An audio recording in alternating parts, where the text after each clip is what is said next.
관악교육 포럼을 송출하고 있는 이곳은 서울대학교 사범대학 부동 205호에 새로 조성된 나산재 세미나실입니다. 나산재는 서울대학교 교육학과 명예교수님이신 나산 박용환 선생님을 기념하여 조성하였습니다. 박용환 선생님께서는 정년 퇴임 이후 15년 동안 받으신 연금 가운데 100만 원을 매월 저축하셔서 지난 2011년 노교의 후학들을 위한 장학기금으로 2억 원을 쾌척해 주신 바 있습니다. 오늘 제9회 관악교육 포럼은 인공지능을 활용한 교육의 실제라는 주제로 진행됩니다. 발제자와 토론자로 각 한 분씩을 모셨습니다. 먼저 발제자로는 우리나라 대표적 교육기업의 하나인 웅진 싱크빅 IT 개발실의 최삼락 실장님을 모셨습니다. 토론자로는 서울대 교육학과 조용환 교수님을 모셨습니다. 유튜브로 실시간 접속하고 계신 여러분께서는 댓글 기능을 활용하셔서 질문을 남겨주실 수 있습니다. 저희가 실시간으로 방송하고 있지만 통신망의 장애 때문에 현장과 여러분이 보시는 것 사이에 약간의 시간 차이가 있습니다. 이 점 감안해 주시면 감사하겠습니다. 그러면 먼저 웅진 싱크빅 최상락 실장님께서 인공지능을 활용한 교육의 실제적인 변화를 어떻게 추구하고 계신지 들어보는 시간을 갖고자 합니다. 실장님 부탁드리겠습니다. 웅진 싱크빅 하면 창의력, 체험학습 여러 가지 모습으로 떠오를 것 같습니다. 싱크빅 독다 이런 단어에 할 수 있듯이 창의력에 대한 부분으로 좀 많이 알려져 있는 회사라고 보시면 될 것 같고요. 저희는 여러 가지 책들을 만들고 있고요. 아이들을 대상으로 또는 성인을 대상으로 좋은 책을 잘 만들고 있습니다. 또 하나 생각나는 부분들이 초등학교 앞에 공부방의 모습이라든가 아파트 단지 앞에 있는 학습센터 이런 쪽에서 사업을 계속하고 있고요. 더 많이 아실 것 같은 박문 선생님을 통해서 아이들에게 가르침을 주고 있는 회사입니다. 공방에서도 여러 가지 아이들이 와서 같이 학습을 하고 협력학습을 하고 있습니다. 웅진 싱크빅이 40년이 된 기업인데요. 그럼 웅진 싱크빅이 데이터를 이용해서 어떻게 디지털 트랜스포메이션을 했느냐를 먼저 한번 말씀드리고요. 그 다음에 그거에서 나와 있는 부분, 데이터를 어떻게 활용하고 AI가 어떻게 적용되어 있는지에 대한 부분을 말씀드리도록 하겠습니다. 웅진 싱크빅은 학습은 디지털에서 해도 충분히 효과적이다라고 판단을 하게 되면서 웅진 싱크빅 학습, 종이로 되어 있던 전체 컨텐츠를 디지털 학습으로 다 올리는 작업을 진행을 했고요. 2015년을 기점으로 해서 전체적인 디지털 작업들을 진행하게 됩니다. 태블릿 PC를 기반으로 해서 학습을 진행하고 거기에 모든 도서를 디지털 도서를 제공하고 있고요. 당연히 학습지 또한 디지털로 전환 작업을 진행했습니다. 디지털은 학습을 어떻게 변화시켰나라는 생각을 좀 해봅니다. 공부 방법이 많이 바뀌었을 것 같아요. 패드를 보면서 어떤 선택을 하게 되고 다른 인터랙션들이 발생하는 형태의 모습들이 변화가 생겨갔고요. 공부방이나 센터에서도 선생님들이 하는 방법이 달라졌죠. 예전에는 칠판 판서를 하는 형태였다라고 하면 이제는 자기 스스로 자기 학습을 주도해서 하고요. 자기가 선택한 과정, 아이들마다 다른 과정으로 하고 부족한 지점은 다시 선생님 옆에서 코칭해주는 형태의 모습으로 변화가 생겼습니다. 그리고 최근에 코로나 환경 때문에 화상 수업에 대한 니즈들 실제로 교수님들 같은 경우는 학생들을 화상으로 만나기도 하셨지만 저희는 초기부터 화상으로 만날 수 있는 서비스, 크게 다른 서비스를 가져가게 됐고요. 1단계 도입을 하고 그 다음에 코칭을 해주고 결과를 확인할 수 있는 화상 서비스도 진행하고 있습니다. 여러 단어들이 좀 오는 것 같아요. 이러닝, 스마트 러닝, 에드테크 이런 부분들이 좀 많이 언급되고 있는데 좀 잠깐 차이점을 제가 생각하는 차이점을 좀 말씀드려본다라고 하면 이러닝은 인터넷이나 컴퓨터로 그냥 디지털화된 컨텐츠를 학습하는 형태라고 보면 에드테크는 데이터와 기술, 소프트웨어를 기반으로 해서 학습자에 대한 분석 이런 부분들이 통합적으로, 총체적으로 활용되는 것이 에듀테크라고 볼 수 있을 것 같습니다. 교육과 기술을 에듀테크라는 단어를 너무나 잘 알고 계실 거고요. 그래서 새로운 교육 서비스를 개선하고 더 나은 가치를 하는데 기술이 활용된다라고 이해하면 좋을 것 같습니다. 교육 분야에서 많은 기술들이 언급되고 있습니다. 교육뿐만 아니라 여러 분야에서 얘기되고 있는 AR, VR, AI, 빅데이터 여러 단어들이 나오고 있는데요. 오늘은 AI에 대해서 문제지급이 어떻게 가져가고 있는지를 좀 말씀드려보고자 합니다. 가르침 또는 배움에는 항상 사람이 같이 있는 것 같습니다. 일단 학습자도 있어야 되고 교수자도 있어야 되고 또 그거를 옆에서 바라보고 계신 학부모님도 계시고 언제나 항상 사람과 함께하는 게 교육인 것 같습니다. 네, 이 세 개의 축인 것 같아요. 선생님과 학부모와 학생이 상호작용을 하면서 학습 효과, 좀 더 나은 발전을 위해서 학습이 계속 진행될 것으로 보입니다. 그리고 여기에 이제 AI 기술이 접목되기 시작합니다. 그러면 데이터는 어느 부분에서 어떻게 생성되냐라고 본다고 하면 AI에 사용되는 데이터는 모든 부분에서 다 존재하고 생성되고 만들어진다고 보시면 될 것 같아요. 초기에 수행할 때부터 그 다음에 아이들이 푸는 행동 하나하나부터 그거를 또 데이터를 분석하고 다시 응용해서 가는 모든 부분들이 다 데이터에 의해서 진행이 됩니다. AI는 학생에게 어떤 가치를 줄까에 대한 부분을 좀 생각해 보게 되는데요. AI는 자신에게 맞는 모든 아이들이 동일하지 않고 개개인의 특징을 가지고 있다고 하면 자신에게 맞는 딱 맞춤형 학습을 할 수 있게 AI는 동작을 할 것으로 보여집니다. 선생님에게는 또 어떻게 될 것이냐라고 한다면 전통적으로 판서를 하고 시험을 보고 그거에서 평가하는 형태가 아니라 새로운 방법, 새롭게 아이들을 바라볼 수 있게 하고 새로운 관리 방식으로 전환을 시킬 것으로 보고 있습니다. 학부모는 어떻게 될까요? 아마 어쩌면 가장 잘 아이들을 이해한다, 학습자를 이해한다고 하시는 분이 학부모일 수도 있겠지만 실제로 저희가 아이들을 정말 잘한다고 할 수 있을까에 대한 부분은 고민할 필요가 있을 것 같습니다. 내가 바라보는 나의 자식이 얼마나 잘하고 있는지, 어떤 부분이 부족한지에 대한 부분들은 계속 학부모님들에게는 고민의 대상이 될 것 같습니다. AI는 그러면 어떤 것을 줄 수 있을까에 대한 부분도 말씀드리도록 할게요. 싱크빅이 디지털로 전환을 하게 되면서 아주 큰 변화를 가져왔던 것들이 데이터의 생성 측면이라고 보시면 될 것 같습니다. 한 6년간 데이터가 쌓이기 시작했고요. 누적 1000만 과목을 한다든가 하루에 1억 건의 데이터들이 계속 생성되고 있고요. 한 달이면 30억 건, 지금은 좀 더 늘어난 수치를 가지고 있고요. 더 많은 데이터가 축적되어 가면서 회원의 행동이나 학습 결과 모든 것들을 알 수 있는 상황이 되었습니다. 이 데이터를 가지고 문제집계들은 어떤 고민을 했냐면요. 뭔가 항상 궁금했습니다. 회원들은 어떻게 학습을 하고 있는지, 그 다음에 내가 틀렸을 때 그 다음 현상은 어떻게 할 건지, 오답을 맞추고 나면 계속해서 회피하는 현상을 보인다든가 요일마다 좀 다른 현상이 나오기도 하고요. 공유 자리에 잘 안 보이실 수도 있겠지만 특이하게도 일요일 저녁에 많이 학습을 하거든요. 이유는 아무래도 같이 가장 중요한 학부모님과 같이 있는 공간에서 많이 학습을 하는 이런 현상의 데이터도 볼 수 있었고요. 저희가 예상했던 거랑 좀 다른 결과들도 보이긴 했습니다.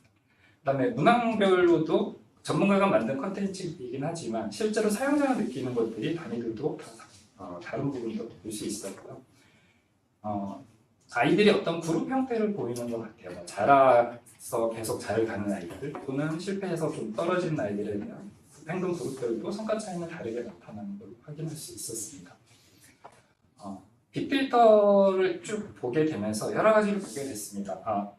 교육 쪽에 계신 분들은 다들 알고 계실 IIT라든가 이런 부분들의 데이터를 쭉 들어보게 됐고요.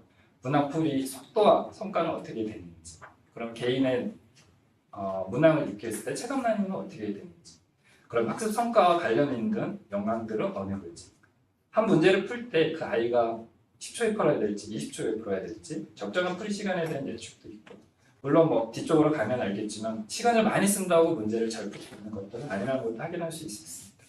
네, 그다음에 문항별로 그러다 보니 문항별로 정답, 오답을 예측할 수 있었고 그거에 따라서 가중 테스트 점수까지 예측할 수 있게 되었습니다.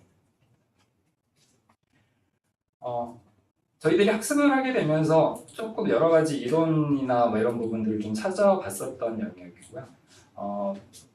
칠센트 미하이 교수님의 뭐 플로우 이론이나 이런 부분, 몰입에 대한 부분을 좀 본 것 같습니다. 난이도와 능력에 따라서 명확한 목표를 주고 족발적인 피드백을 통해서 아이들이 좀 더 좋은 성취를 가져가고 성과를 가져갈 수 있도록 좀 적용해 보려고 노력을 했습니다.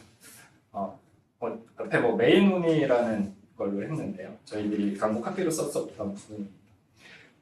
메인논처럼 AI는 아이들의 체감 난이도를 확인할 수 있습니다. 동일한 문제를 보고 있겠지만 A에어는 되게 쉽게 풀 거고요. B에어는 되게 어렵게 풀 수 있습니다. 이거는 모든 아이들마다 다르게 보여지고요. 실제로 이 아이가 맞출 수 있는 정답이 몇 %인지 시간은 몇 초를 풀어야 얘가 맞출 수 있는지에 대한 부분도 알 수 있게 되었습니다. 네, 족집게 형태로 그러면 이 아이들은 수준에 맞춰서 어떤 단위로 주는 게 좋겠느냐. 잘하는 아이에게는 너무 쉬운 문제를 줬을 때면은 학습에 대한 무시 뭐 이런 형태가 보이게 될 거고요. 그 다음에 또 못하는 아이들 같은 경우에 너무 어려운 문제를 출제하게 되면 자제를 하게 되면서 학습 자체를 해결하는 현상도 볼 수 있을 것 같습니다. 그래서 AI가 예측하고 만들어낸 레벨 단위에 따라서 아이들이 학습 코스도 다르게 구성을 하고 있습니다. 그래서 어떤 아이들은 오답이 있느냐 없느냐, 뭐 유사 문제를 하느냐, 맞춤 문항 업다운 해줄 것이냐는 알고리즘들이 적용되어서 가고 있습니다. 디지털로 하고 AI로 하게 되면서 실제로 아이들이 학습량에 대한 부분을 좀 줄여줄 수 있었어요. 그러니까 종이책으로 풀게 되면 한 단어를 풀려고 할 때 한 340문항, 350문항 정도를 풀어야 된다고 하면 저희가 출시해서 서비스하고 AI 수업은 한 절반 정도 문항이면 학습 효과를 충분히 보는 것으로 확인되었습니다. 그래서 너무 많은 문제에 지쳐서 학습 자체를 싫어하는 그런 아이를 만들고 싶진 않았고요. 적정한 문항으로서 학습 효과까지 기대하면서 가고 싶었습니다. 그 다음에 저희가 주로 하고 있는 유아나 초등 아이들에게서는 자기주도성에 대한 부분이 발휘된다라고 볼 수도 있고 좀 부족하다고 볼 수도 있긴 할 텐데요. 초등학교 때 잡힌 습관이 가장 좋은 학습 효과로 이어질 거라고 저희는 판단합니다. 초등학교 때 습관이 잘 잡혀 있는 아이들이라면 중등, 고등, 대학, 그 다음에 성인에서도 그 공부하는 방식, 습관에 대한 부분을 잘 형성할 수 있었기 때문에요. 그냥 건너뛰고 무시하고 그 다음에 틀렸으면 막 건너뛰고 이런 행동들에 대한 부분들을 캐릭터가 친근하게 나와서 실제로 아이들에게 독려하는 활동도 구현이 되어 있습니다. 데이터를 이제 열심히 분석하고 학습 동기를 어떻게 부여할 것이냐, 그 다음에 학습 완료했을 때는 넌 어떻게 할 것이냐, 그 다음에 좋은 습관이 만들어졌으면 그거에 대한 보상들, 좋은 성과를 냈을 때 대한 보상, 또 고쳐야 할 습관이 있을 때에 대한 부분들이 나타나고 그걸 또 해결했을 때 동기부여나 이런 부분도 계속해서 진행하고 있습니다. 네, 오답 노트에 대한 부분도 좀 분류 방식이 바뀌었죠. 맞출 수 있는데 틀렸느냐, 몰라서 틀렸느냐, 아예 모르는 문제이냐에 대한 부분을 아이의 취향별로 다르게 볼 수 있었고요. 그 다음에 모른다라고 하면 개념 확인을 먼저 보게 한다거나 설명을 먼저 보게 한다거나 하는 학습 흐름의 변화도 가져갈 수 있었습니다. 그리고 학생들에게도 변화가 주어졌겠지만 실제로 이 아이들에게 가르침을 줘야 되는 선생님, 교사들의 역할에 대한 변화도 좀 같이 오게 된 것으로 보여집니다.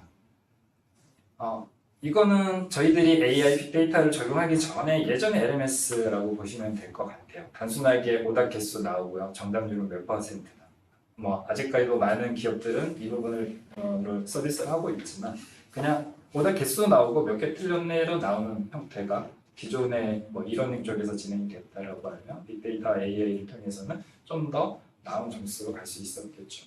AI를 분석하기 전에 틀린 문항은 그냥 틀렸으면 다 틀린 거였습니다. 알고 틀렸든 실수로 틀렸던 모든 분이 다 틀렸다라고 한다라고 하면 AI가 개입이 되면서 좀 다른 활동을 할 수 있을 것 같습니다.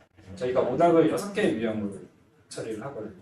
찍어서 맞히는 행동, 틀린 문제를 제시도 안 했다는 행동, 뭐 건너뛰기 행동을 했다 이런 형태에 대한 변화도 알 수 있게 되었습니다. 그래서 이 부분들이 저희들은 선생님에게 매일매일 아침에 선생님들에게 정보를 드리거든요. 어떤 회원이 어떤 학습을 했을 때 얘는 이 문제를 틀렸어. 맞출 수 있는데도 틀렸어. 라고 하면 좀 더 독려해서 다시 한번 학습을 시키겠면서 몰라서 틀렸다라고 하면 코칭을 좀 강하게 가르침을 좀 강하게 해야 될 거고요. 찍어서 맞은 문제에 대한 부분은 확률적으로 되게 틀릴 것 같은데 문제를 맞췄다고 넘어가지는 않습니다. 기존에 맞췄다만 보게 된다라고 하면 기존에는 걔는 맞췄기 때문에 안다라고 했을 것이지만 이제는 찍어서 맞아도 그거는 오답의 유형으로 분리해낼 수가 있었습니다. 그래서 학생들에게 보여준 LMS 요소가 다시 봅니다. 그러니까 맞출 수 있는 문제인데 틀렸다라고 하면 아이들 스스로 다시 풀어보게 문제를 제안을 해주고요. 너무 어려웠다, 아이가 너무 어려웠다라고 하면 선생님과 같이 풀어야 할 문제에 대한 표기도 다르게 할 수 있었습니다. 그래서 선생님들이 집중적으로 어떤 부분을 가르쳐줘야 되고 아이가 어떤 수준인지를 알게 된 것이죠. 그리고 코칭의 강도에 대한 부분도 좀 다르게 설정할 수 있었습니다. 이 부분은 이제 고객의 성향에 따라서 학부모님의 성향에 따라서 좀 더 그래도 뭐 공부를 더 많이 하게 하고 싶다는 좀 더 많은 활동을 하게 해주고요. 반복 습관이 되면 학부모에게 알려주고 기도 하는 이런 형태의 모습이 코칭 강도에 대한 부분도 조절을 할 수 있었습니다. 학부모 쪽에서도 계속 변화가 생길 겁니다. 저희가 패드를 통해서 안드로이드 패드를 통해서 학습이 진행되고 있다면 학부모에게는 아이들의 학습 상태, 독서 상태 뭐 이런 부분들을 전체적으로 알려주는 라운지라고 하는 학부모용 앱을 별도로 운영을 하고 있고요. 그 부분에 대한 부분들이 우리 아이가 어떻게 문제를 얼마나 풀었고 어디 부분에서 틀렸고 어느 부분을 어려웠는지 학부모에게 다 알려드릴 수 있는 상황이고요. 이런 분석지, 이런 리포트를 보면서 선생님들은 좀 더 학부모님들은 좀 더 아이들과 대화할 수 있는 기회가 생겼다고 생각합니다. 그렇다면 저희가 AI를 적용해서 과연 효과가 있었느냐에 대한 부분을 좀 계속 볼 수밖에 없었고요. 잘못 적용됐다라고 다시 돌아가고 새롭게 발견해야 된다라고 보면서 외부에 계신 카이스트 김 교수님, 김민기 교수님과 이런 부분들을 계속해서 연구하고 문제에 대한 부분을 찾아가고 있습니다. 실제로 학습 코칭이라는 서비스를 하기 전에 하는 회원과 학습 코칭을 받은 회원의 문제풀이 양이 늘어났습니다. 문항이 늘어났다는 게 학습량이 늘어났다라고만 볼 것이 아니라 허비되는 시간에 효율적으로 문제를 풀기 시작했다라고 해석하면 될 것 같고요. 그 다음에 아이들이 집중을 하게 되면서 정답률에 대한 부분도 전체적으로 상향되는 모습을 볼 수 있었습니다. 그 다음에 완료율, 나쁜 습관은 줄어들고 좋은 습관은 더 좋은 쪽으로 가는 형태로 볼 수 있었습니다.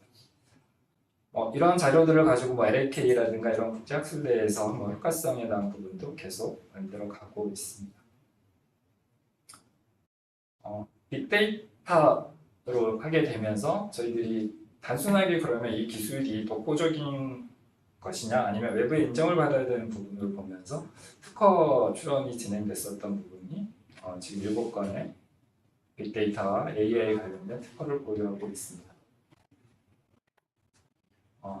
그럼 학습 영역 중에서만 과연 AI는 동작을 할 것이냐에 대한 고민을 하게 됐고요. 책 읽기 활동에 대한 부분도 아마 모든 분들은 다들 궁금할 것 같아요.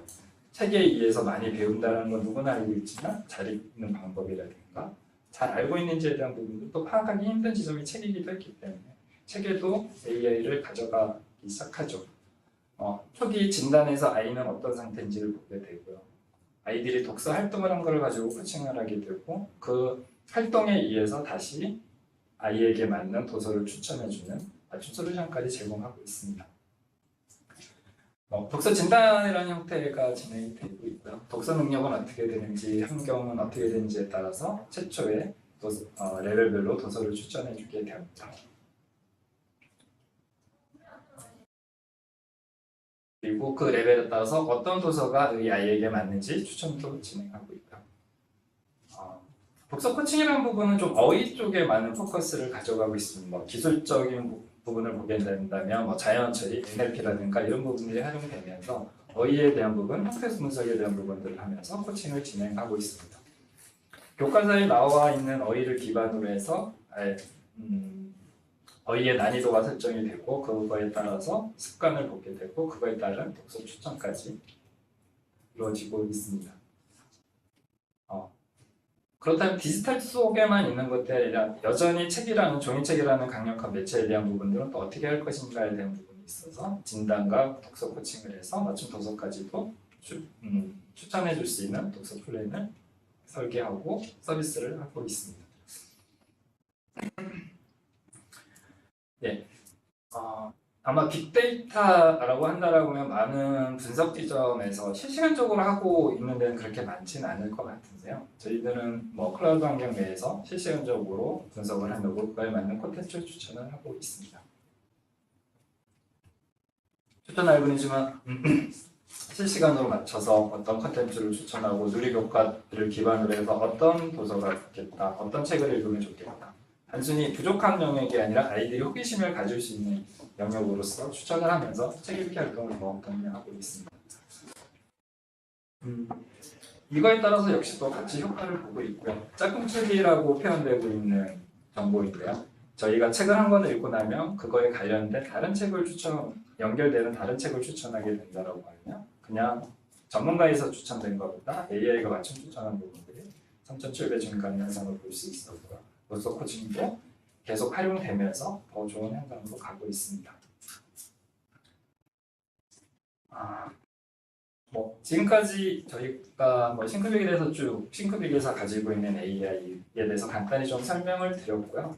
AI는 학습의 패턴의 변화를 좀 가져온 것 같고요. 학생들에게 선생님들의 역할 변화가 좀 이어질 것 같고요. 그게 학습 성과로 이어질 것 같습니다.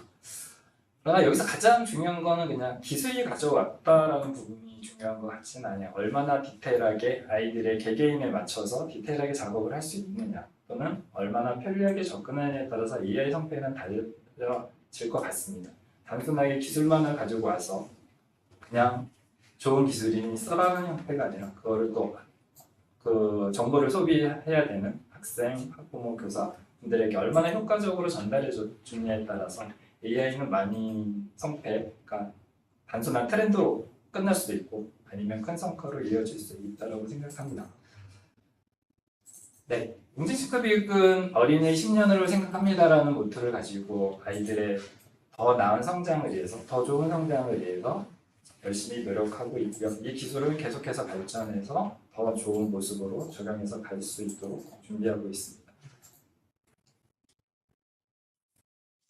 네, 저의 발표는 이제 마무리했습니다.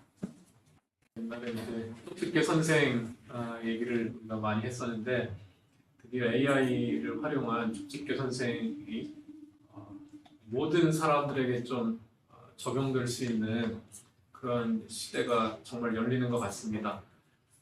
또 인공지능을 활용하는 것이 학생이나 교사나 학부모들에게 어떤 변화를 초래하고 있는지 웅진싱크빅에 이제 가입한 회원들 사례를 가지고 좀 보여주셨고 또 실제로 여러 가지 학습 습관이나 혹은 학습의 어떤 활동에 있어서의 변화들을 이제 데이터로 꾸준히 축적하시면서 분석하고 계신 사례도 말씀해 주셨습니다. 이 발표에 대해서 교육학과의 조영환 교수님께서 토론해 주시겠습니다. 조영환 교수님은 교육공학 전공에 계시고요. 학습과학 쪽으로 많은 연구들을 진행하고 계십니다. 예, 안녕하세요. 서울대학교 교육학과의 조영환입니다. 오늘 그 제3나 실장님의 굉장히 그 웅진싱크빅에서 하고 있는 AI 활용 교육에 대해서 흥미롭게 보았습니다. 이 발표를 들으면서 제가 든 생각은 이 사교육에서 AI를 활용하고 있는 것과 실제 우리 공교육에서 또 AI를 활용하는 것 사이에 온도차가 있다라는 것을 알 수가 있습니다. 그래서 제가 오늘 발표할 내용은 주로 이제 공교육 입장에서 어떻게 AI를 우리 학교 교육에 또 적용할 수 있을지에 대한 고민들을 여러분과 나눠보고자 합니다. 에듀테크라고 했을 때 제 전공이 원래 이제 교육공학인데요. 교육공학이 이제 에듀케이셔널 테크놀로지라고 부릅니다. 그래서 에듀테크라는 말을 처음 들었을 때는 이게 그 교육공학의 준말이다라고 생각을 했는데요. 오늘 또 제3나 실장님의 말씀을 듣고 보니 또 에듀테크의 의미가 기존의 이러닝이나 스마트 러닝과 또 다른 의미로 이렇게 해석될 수 있다라는 것을 알 수가 있습니다. 오늘 발표 내용을 되돌아볼 때 주로 학생과 어떤 콘텐츠 간의 상호작용을 많이 말씀을 해주신 것 같아요. 이때 콘텐츠는 어떤 문제가 될 수도 있고 다른 형태의 어떤 학습 내용이 될 수도 있을 것 같습니다. 우리가 지금 쓰고 있는 디지털 교과서가 과거에 어떤 인쇄형 교과서의 내용을 디지털화했다고 생각을 한다면 아마 앞으로 AI가 도입된다면 이 디지털 교과서가 지능형 교과서로 바뀌지 않을까라는 생각을 해봤습니다. 그래서 각 학생들의 어떤 요구나 능력에 맞춰서 필요한 학습 내용을 제공해주는 이런 상호작용이 증진되는 형태로 AI가 활용될 것이라고 생각이 듭니다.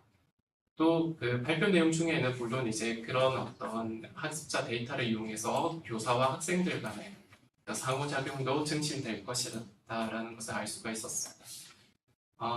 그 이외에도 이제 우리가 생각해 볼 때 또 학생들 간의 상호작용이라든지 여러 형태의 상호작용이 존재한다. 또 이런 상호작용이 이루어지는 이런 교육 환경도 매우 중요하죠. 그래서 이런 전반적인 어떤 교육 시스템을 변화시키는데 AI가 유용하게 활용될 필요가 있다고 생각이 듭니다.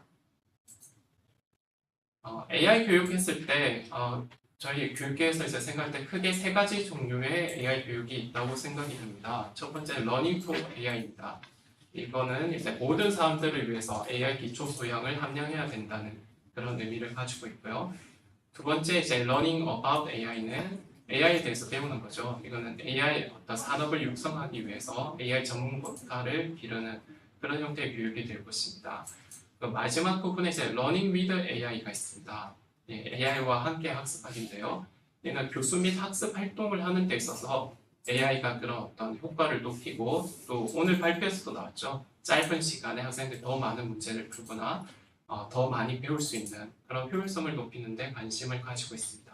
그래서 오늘 발표는 주로 Learning with AI와 관련해서 이야기를 해주셨고요. 저도 토론 내용을 이 부분에 좀 초점을 둬서 말씀을 드리겠습니다. 그 앞선 발표에서 AI가 무엇을 변화시킬 것인지를 잘 보여주셨습니다. 그래서 AI가 아주 큰 변화를 만들 거라고 예상이 드는데요. 그럼 이 변화가 무엇을 위한 변화인가? 왜 우리는 AI를 활용해야 되는가? 이런 어떤 목적에 대한 질문도 우리가 해볼 필요가 있다고 생각이 듭니다. 지금 우리 교육계 혹은 교육 시스템이 가지고 있는 여러 가지 어떤 문제 상황들이 있습니다. 대표적인 문제 상황이 입시 위주의 교육이죠. 그래서 많은 지식을 획득하지만 이걸 시험을 치고 나면 우리 삶 속에서 이 지식을 사용하거나 활용하는 경우가 굉장히 드뭅니다.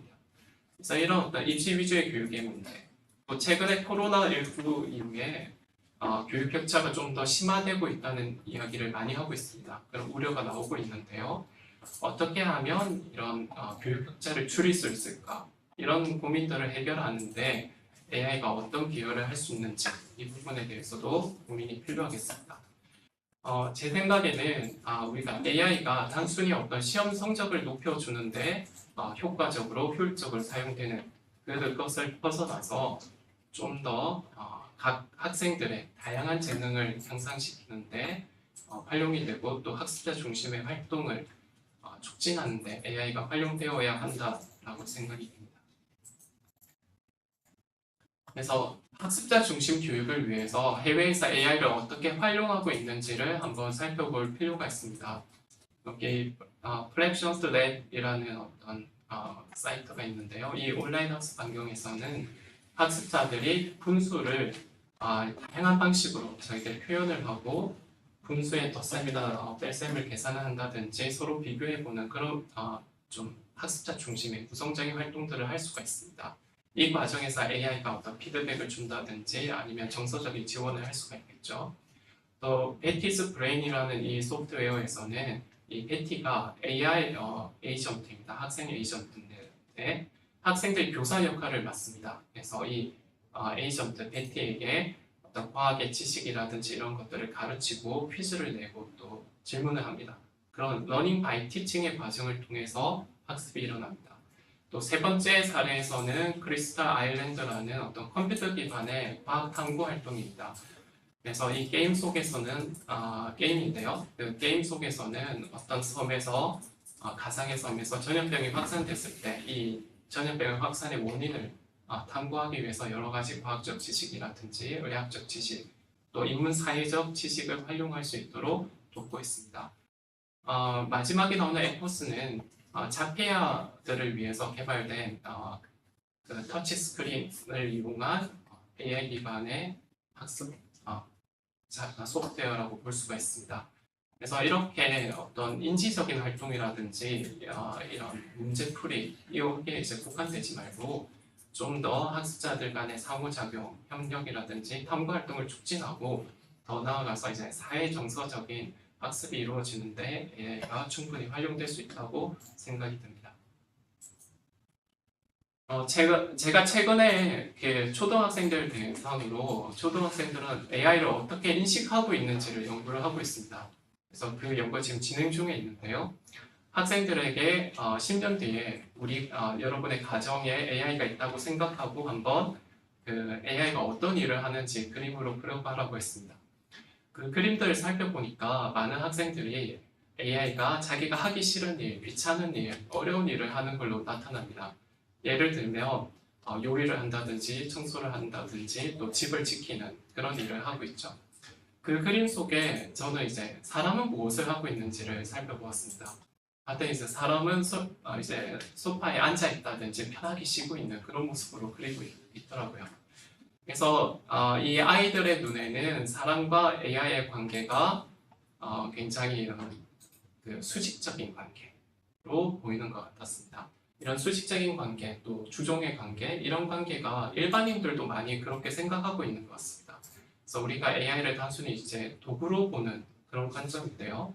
하지만 이 테크놀로지는 우리가 인식하지 못하는 사이에 우리의 생각과 행동에 많은 영향을 미치고 있습니다. 그 단편적인 예가 스마트폰입니다. 누군가가 우리에게 스마트폰을 사용하지 못하게 하거나 하면 굉장히 불안하겠죠. 또 누가 내 스마트폰을 훔쳐갔다. 그러면 나의 일부를 훔쳐간 것처럼 굉장히 상실감을 느낄 수가 있습니다. 그것처럼 향후 이제 AI가 교육에 많이 활용이 된다면 이 AI와 또 사람 간의 상호작용이 굉장히 중요한 이슈가 될 수가 있습니다. 우리가 AI를 도구로 활용하는 만큼 또 AI도 우리에게 많은 영향을 미칠 것으로 보입니다. 그래서 향후 교육계에서 우리가 이런 사람과 AI가 앞으로 어떤 관계를 맺어야 하는지 또 이 공정관계를 만들기 위해서 AI와 사람의 어떤 공정관계를 만들기 위해서 어떤 노력을 해야 되는지 이런 부분에 대해서 좀 더 많은 연구와 또 개발이 필요하다고 생각이 듭니다.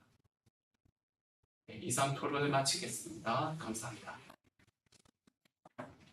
저는 AI 생각하면 몇 해 전에 제가 본 영화가 하나 있습니다. 좀 오래된 영화긴 한데요. 여주인공으로 사만타가 나오는데 영화 제목이 허입니다. 사만타는 AI이고 이혼한 남성이 AI와 이제 연애를 하다가 사랑에 빠지는 얘기인데요. 이 영화에서 이제 심각한 질문을 던지죠. 그러니까 연인을 AI가 대체할 수 있는가? 네, 영화에서 그리는 거는 이제 이 남자 주인공이 AI 사만타에게 휴대전화, 스마트폰 같은 휴대전화를 가지고 다니면서 자기가 보는 거 다 보여주고 아침 일찍부터 저녁 늦게까지 아주 친밀하게 대화하고 그런 모습들을 보여줍니다. 교육적으로 AI를 어떻게 활용할 건가? 오늘 웅진 띵크빅의 어떤 사례들을 최선락 실장님께서 소개해 주셨는데요. 유튜브에 질문이 이제 올라온 것 중에, 그러니까 AI를 이렇게 활용하는 거는 일종의 교사의 그러니까 가르치는 사람이 하던 일을 AI가 대신하게 하는 것인 것 같다.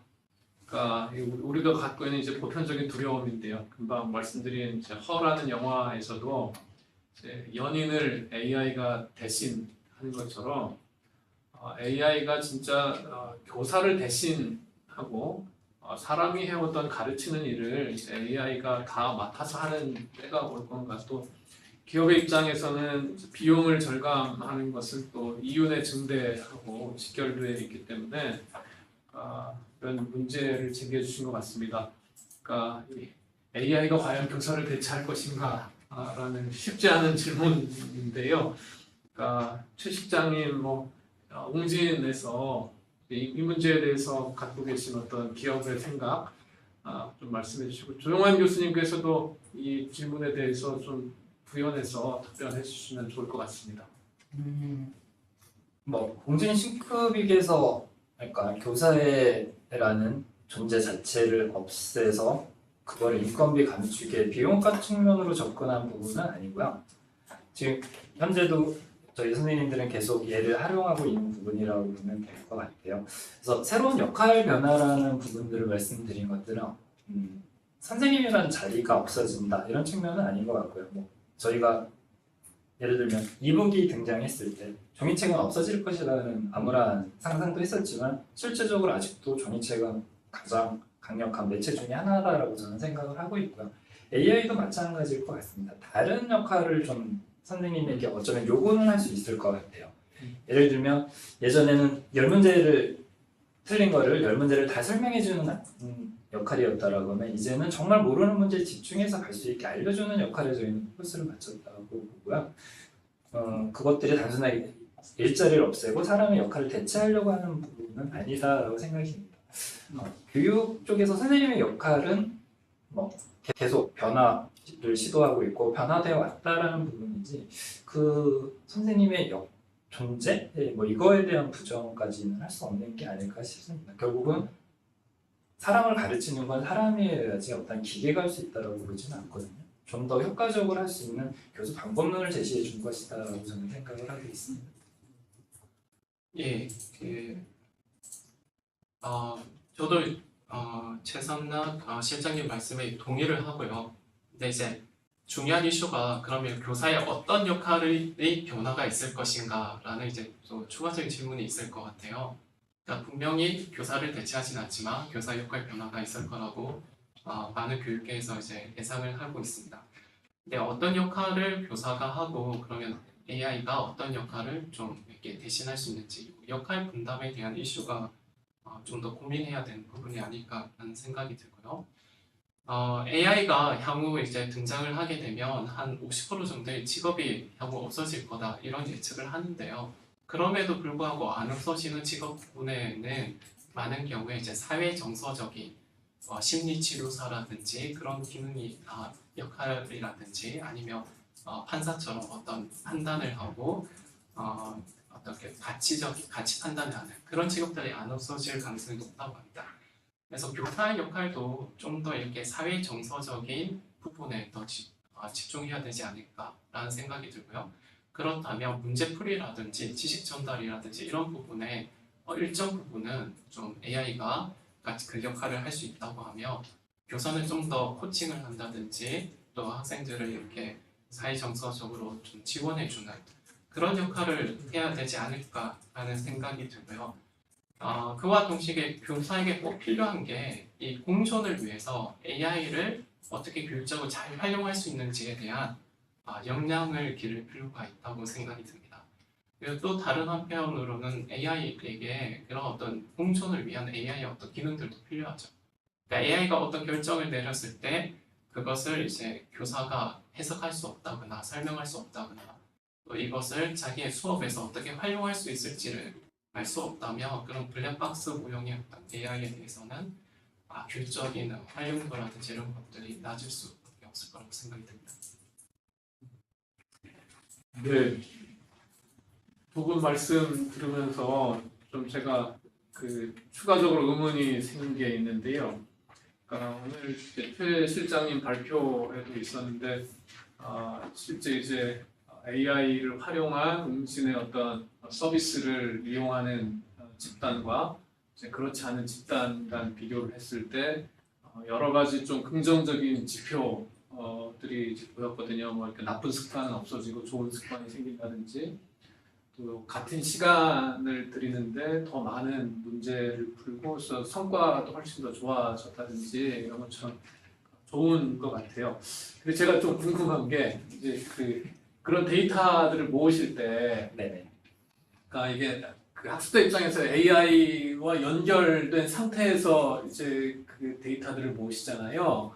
근데 사실은 이제 학습이라고 하는 거가 학생이나 이제 집안에서 가정에서 아이들 돌보다 보면 AI가 이렇게 접근하지 못하는 데이터들도 상당히 있을 것 같아요. 그게 이제 뭐 따지면 이제 교사들이 해오던 일일 것 같고 또 교사들은 아이가 이렇게 뭐 많은 문제를 풀지 않더라도 어쩌면 뭐 한 문제 푸는 것을 보고 이제 직관적으로 이 아이가 지금 어떤 상태에 있다라는 걸 이제 판단하기도 하고 그러는데 AI는 뭐 그러기보다는 뭐 방대한 자료에 기반해가지고 뭐 어떤 판단이나 처방을 내리거든요.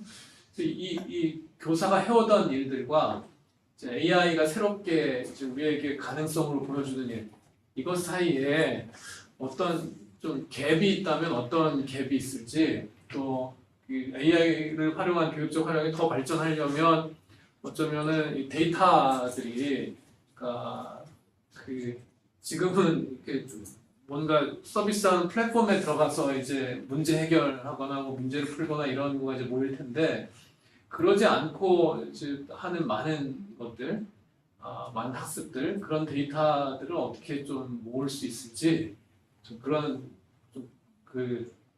그게 돼야지 이거가 조금 더 진짜로 전체적으로 효과가 있다 이런 얘기를 할 수 있을 것 같거든요. 네네.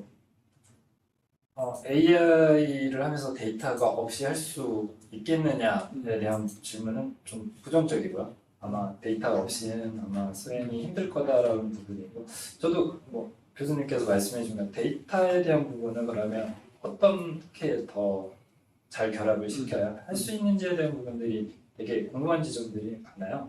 뭐 예를 들면 종이책을 읽고 있는 활동에 대한 부분도 상당히 큰 활동을 하고 있는데 그 종이책을 읽는 활동에 대한 부분은 현재 저희는 인지하지 못하고 있는 상황입니다.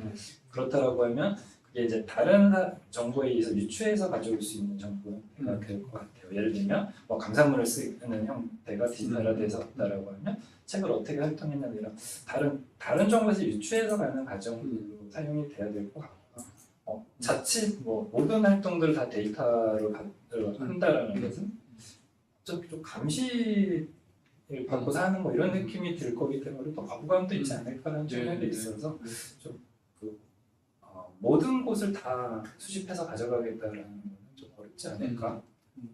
더 많은 정보를 가지고 더 많이 안다라고 하면 좀 더 효과적으로 아이들을 성장하는 데 도움을 줄 수는 있겠지만 계속 고민이 되고 있는 지점입니다. 그래서 뭐 아이 트래킹이라든가 그런 부분들을 계속 다른 기술 영역들을 보고 있긴 한데요. 거기에 또 의미를 부여하는 시험 작업은 아니었던 것 같습니다. 네, 그래서 데이터 문제가 굉장히 좀 이슈가 되고 있는데요. 최근에 이제 교육학 분야에서 다중양식 멀티모달 러닝 애널리틱스라든지 그런 분야가 등장하고 있습니다. 그건 뭐냐면 이제 한 종류의 데이터가 아니고 여러 종류의 생체 정보나 뭐 이런 것까지 포함해서 여러 종류의 데이터를 종합해서 이 학생의 상태를 진단하고 어떤 처방적인 교육적 처치를 할 수 있는 그런 방법에 대한 연구들이 진행이 되고 있는데요. 저는 그런 것들 보면서 한 가지 좀 앞으로 우리가 이런 인공지능 교육이라든지 이런 것들 나아가야 할 방향 중에 하나가 최근에 코로나19 때문에 또 많은 사람들이 관심을 가지고 있는 게 이 온라인과 오프라인을 어떻게 하면 연계할 수 있을까에 대한 고민이 있는 것 같습니다. 그러니까 온라인으로 수업을 듣기도 하고 또 오프라인에서 만나서 교육을 하기도 하죠. 그러니까 이 온라인과 오프라인이 서로 이렇게 밀접하게 해서 유기적으로 연계가 돼야 되는 이런 문제 상황이 있는데요. 그게 교육 밖에서 이런 활동들이 많이 이루어지고 있어요. 우리가 뭐 카카오 택시나 뭐 이런 거 이용하면 부르면 이제 실제 택시가 오잖아요. 그래서 오토오라고 해서 그런 것들이 몇 년 전부터 계속 이야기가 되고 있는데 이제 교육 분야에서도 우리가 디지털로 수집하는 데이터와 또 오프라인에서 교사가 어떤 직관적으로 이해하는 부분 혹은 또 설문조사라든지 시험지를 통해서 얻는 데이터 이런 것들 서로 연계돼서 각 학생들에게 어떤 맞춤형의 교육을 제공해야 되지 않을까라는 생각을 해봅니다. 네, 유튜브에 올라온 질문들인데요. 좀 같이 공유하고 답변 듣는 시간 가지면 좋겠습니다. 아, 아마 조용한 교수님 그 토론 중에 있었던 것 같은데 AI를 대학 교육에서 실제로 활용하는 예가 있는지 그런 이제 이러닝 사이트들 보여주신 것 같고 주은경 님께서 질문하셨습니다. 그래서 그런 AI 사이트 이용한 게 실제 효과가 있었는지 혹시 알려주시면 좋겠다는 질문이 있었고요. 또 한 질문은 영어로 YN 팀님께서 올려주신 질문인데요. AI가 결국은 이제 예측의 정확도를 높이는 노력인 것 같은데 실제로 어떤 통계 방법들을 이용하고 있는지 또 웅진에서 이제 방법론 관련해가지고 아까 카이스트에 계신 어떤 교수님하고 이제 계속 협업하고 계신다는 말씀을 해주셨는데 그 부분 좀 더 자세히 소개해 주시면 좋을 것 같습니다. 정진호님께서 질문해 주신 거는 AI 교육이 실제로 공교육 분야하고 사교육 분야에서 사용되는 방식이 많이 다를 것 같다. 그래서 실제 현장에서 이제 어떻게 자리 잡고 있는지에 대해서 방금 이제 조용한 교수님께서 조금 사례를 들어주시긴 했지만 한 번 더 좀 부연해서 말씀해 주시면 좋겠습니다. 질문에 대해서 추 실장님께서 먼저 좀 답변해 주시죠. 웅진시크릿에서 쓰고 있는 가장 기반은 ILT 모델을 기반으로 하신다고 보면 될까요? 문항 반응 이론이죠. 문항 반응 이론이 기반에 있고요. 거기에 대해서 그다음에 문항 응답 시간에 관련된 리스폰스 타임 모델 뭐 이런 부분들에 대한 모델들을 사용하고 있고요. 뭐 좀 더 구체적으로 확인하고 싶다면 뭐 직접 찾아오시거나 이렇게 별도로 연락 주시면 좀 자세히 한번 만나서 좀 설명할 수 있는 자리 좀 만들어 드리도록 하겠습니다. 다 모든 걸 말씀드릴 수는 없을 것 같고요. 네. 그다음 추가로 대학에서 쓰인 거는 제가 알기로 애리조나 주대에서 쓰고 있어서 수학 쪽에 적용해서 그 효과 있다라는 걸 듣고 있습니다. 예, 아마 애리조나 대학에서 쓰고 있는 게 그 코스를 좀 추천해주는 추천 시스템이라든지 그런 것들 좀 활용할 수 있는 것 같아요.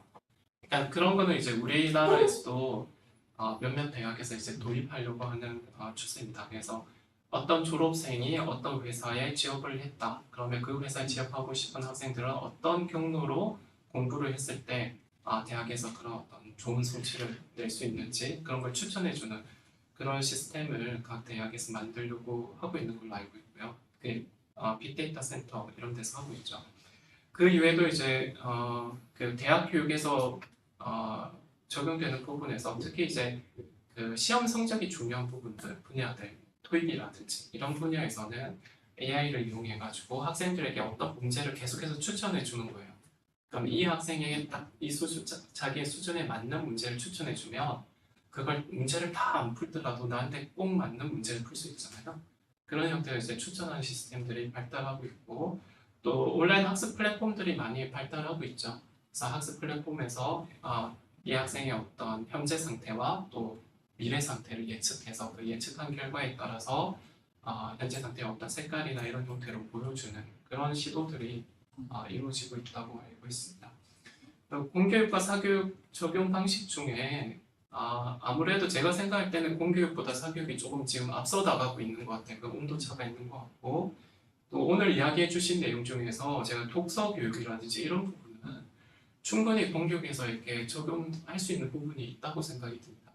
그래서 지금 약간 이 공교육과 사교육 간의 어떤 그 우리 칸막이가 있잖아요. 그거가 좀 없어지고 이렇게 서로 파트너십을 가지고 협력한다면 좀 더 교육을 발전시킬 수 있지 않을까라는 생각을 해봅니다.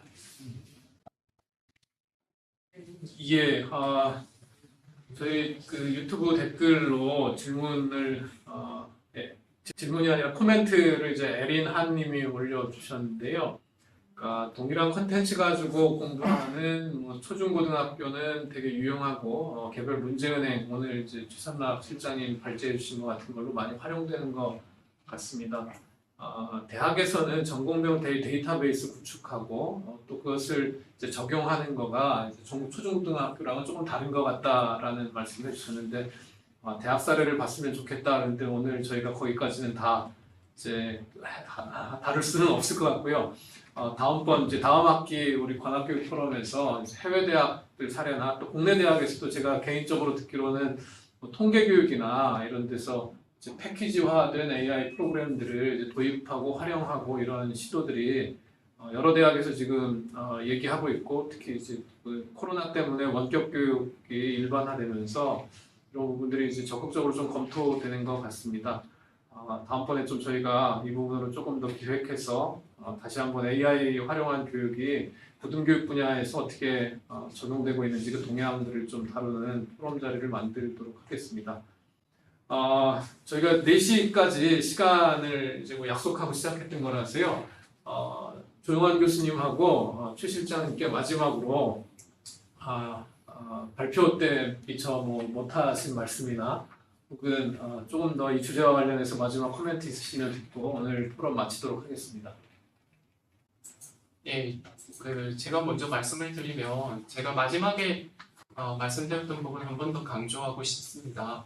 그래서 우리가 그 AI를 단순히 도구로만 보지 말고 AI가 우리에게 어떤 미치는 영향이라든지 이런 부분을 좀 깊이 생각해서 이렇게 그냥 단순히 도구를 만들어서 쓴다 이 개념이 아니라 AI가 우리 교육 체제를 크게 바꿀 수가 있는 거죠.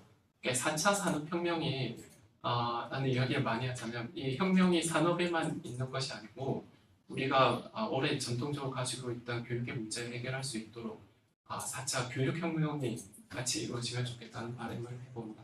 감사합니다. 실장님. 네. 교육 쪽에서 AI라는 부분들은 결국 아이들이 더 좋은 방향으로 성장하는 데 기여하는 기술이라고 보여지거든요. 이게 딥러닝, 머신러닝 뭐 이런 어려운 단어를 써가지고 아이들에게 나쁜 아까 블랙박스를 말씀 주시긴 했지만 설명이 되지 않는 AI에 대한 부분들은 정말 조심해서 써야 된다고 생각하고요. 항상 설명이 가능해야 되고 그거에 대한 답을 줄 수 있는 AI가 돼야 된다고 생각하고 있습니다. 그래서 그거에 대한 부분들 계속 저희는 아이들을 더 많이 관찰하고 바라보면서 아이들이 더 좋은 방향으로 갈 수 있도록 노력해 가도록 하겠습니다. 네, 최 실장님, 조 교수님 오늘 발제와 토론 감사드립니다. AI 기술을 활용하는 것은 교육뿐만 아니라 지금 전체 산업계로 확산돼 있고 또 우리 일상생활을 많이 바꾸고 있는 것 같습니다.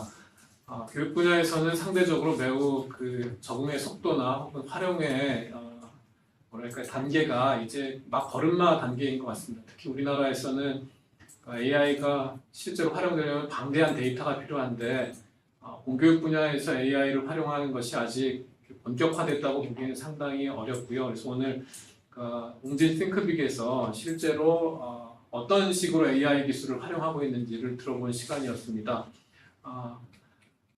아마도 저는 AI가 조금 더 활성화된다면 우리가 보는 이제 비디오 온 디맨드 많은 사이트들이 있는데요. 뭐 넷플릭스나 뭐 디즈니나 이런 사이트들이 있는데 거기 가면 이제 개인 맞춤형 추천이 자동으로 되고 또 가족들 사이에서도 이제 그 접속 아이디를 따로 만들면 가족별로 맞춤형으로 해서 보고 싶은 영상을 추천하는 것들이 있는 것 같습니다. 교육 분야에서도 이런 다양한 콘텐츠 추천 기능이 조금 더 일반화되는 시절이 이제 곧 올 것 같고요. 지금처럼 이렇게 학습 성과 분석하는 걸 넘어서 이제 추천하는 것도 더 많은 곳에서 우리가 만날 수 있을 것 같고 그 다음 단계로 또 다른 새로운 시도들이 일어날 것 같습니다. 아직 걸음마 단계지만 저희 교육학 그 학문 공동체 안에서도 AI가 교육에 어떻게 적용되는지 앞으로 조금 더 관심 갖고 살펴보면 좋겠습니다. 네, 이것으로 제9회 관악교육 포럼 마치도록 하겠습니다. 시청해 주셔서 감사드리고요. 오늘 동영상은 저희 그 서울대학교 교육학과 유튜브 채널에 잘 정리해서 또 사후에 공개하도록 하겠습니다. 감사합니다.